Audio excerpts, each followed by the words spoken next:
Từ lần đầu gặp em lại bị em mắng mấy câu, thâm tâm anh đang muốn cưới em về làm dâu. Anh cứ đi theo em đến trường, theo em luôn đến lớp, mới biết nàng học ở đây. 一想到你我就哭恨别梦久，失去只会难言留。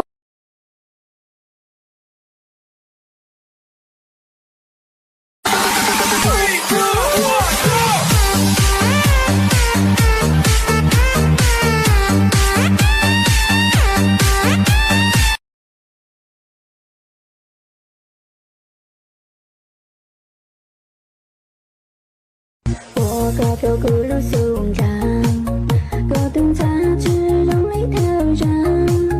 Nó có đừng xa như yếu tha chân chế, ra nâng chế có yêu một cú trò chế.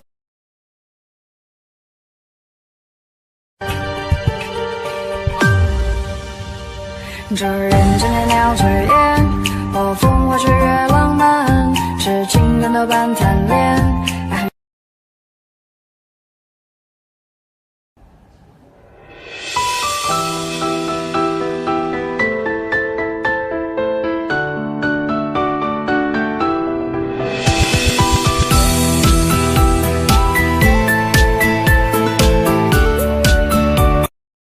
Nụ cười em như tia nắng xuân, êm đềm mang theo hơi ấm.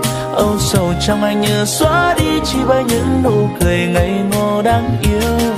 Này em có nụ cười xinh. 我爱你。